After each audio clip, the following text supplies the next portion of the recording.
is TOS Television, your digital-first Pan-African news network. I am Adesu Alsuyi, and this is Africa Now. Libya's new Presidency Council spokeswoman in a social media post said armed groups in Tripoli on Friday stormed a hotel where the council met. Although nobody from the council was in the building, Njawa Wahiba said the incident underscores the continued risks to the unity government. The groups have voiced anger at the government of National Unity's Foreign Minister, Njela El Mangush, functioning as head of state. The Presidency Council was chosen through a United Nations facilitated process that selected a new government of national unity that took office in March. Chadian protesters who took to the streets of the N'Djamena, the capital city, on Saturday morning to protest against a military takeover that followed the death of President Idris Deby on the battlefield last month were dispersed by police tear gas. The protest is led by a coalition of some opposition parties and civil society groups. Some opposition parties rejected the military-led transitional government and called it a coup and a continuation of Deby's 30-year rule, despite the military's promise to organize elections within a thin month. They want the transitional government to be led by a civilian. On Friday, Deby's son, Mahamat Idris Itno, leader of the transitional military government, had banned the protest. The United Nations Refugee Agency UNHCR says more than 17,500 people in Burkina Faso have been forcefully displaced from their homes in the past 10 days due to a series of attacks by unidentified armed groups. A statement on Friday by the refugee agency said gunmen had carried out a series of attacks in 3 separate regions that have left more than 45 people dead. The attacks by armed groups are linked to Al-Qaeda and the Islamic State in the West African Sahel region. The violence in Burkina Faso has displaced more than 1.14 million people in just over 2 years. The African Union announced the appointment of former Ghanaian President John Dramani Mahama as the High Representative to Somalia. AU chairperson Musa Faki Mahamat, in a statement, said Mahama will work with the Somali stakeholders to reach a mutually acceptable compromise towards an all-encompassing resolution for the holding of Somali's elections in the shortest time possible.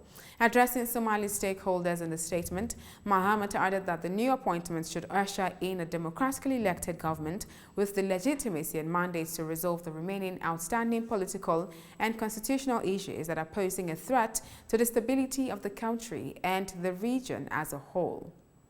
Heavy downpour of rains in Mogadishu, the capital city of Somalia, has killed at least 9 children when a house collapsed. According to the Somali Red Crescent Society, the children were immediately rushed to hospitals but died from their injuries. The Director of Organizational Development and Communications for Somali Red Crescent Society, Abdul Qadir Afi, on Twitter said efforts are ongoing to attend to the wounded. 5 of the children, all under 10 years old, were from the same family. This is your digital-first Pan-African news network, TOS Television. You are watching Africa Now. More stories after the break. Do stay tuned.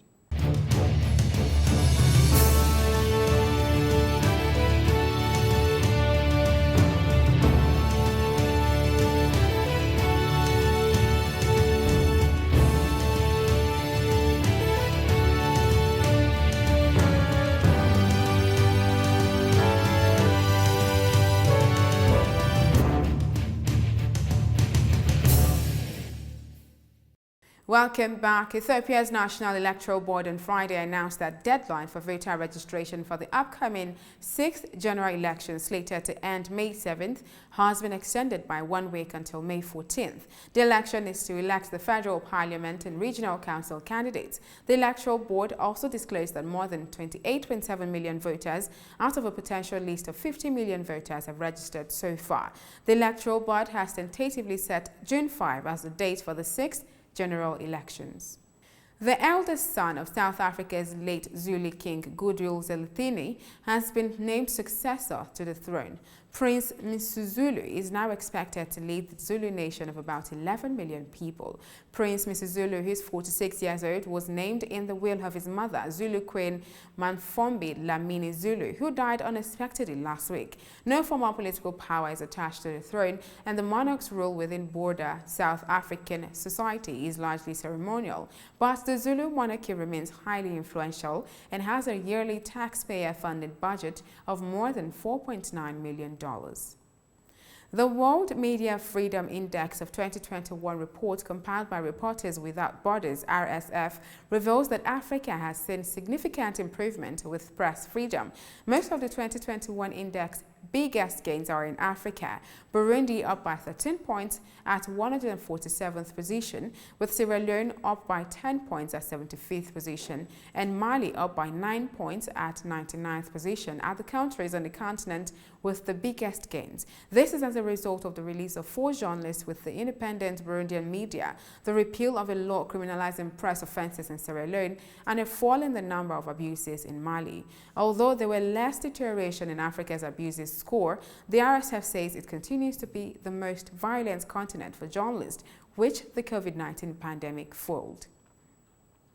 The coronavirus pandemic is causing many of South Africa's cultural landmarks and institutions to be lost. The Apartheid Museum, Fugard Theatre in Cape Town, the Johannesburg Art Gallery, the Mandela's House in the township of Soweto, amongst others, are affected by the imposed lockdown restrictions that began in March 2020. Pre-COVID, tourism accounts for more than 8% of gross domestic products (GDP) and for around 1.5 million jobs in the country. South Africa's 200 billion rand, that's $14 billion COVID-19 loan guarantee scheme did not help as much as was hoped. The government of Tanzania plans to employ 10,467 health workers to rural areas across the country to fill the shortage of health personnel. Fetso Dugange, the Deputy Minister of State in the President's office responsible for regional administration and local government, speaking to the Parliament on Friday, said the health workers will be employed in the 2021-2022 financial year that begins on July 1st. The health workers would include laboratory technicians, medical technicians, and pharmacists.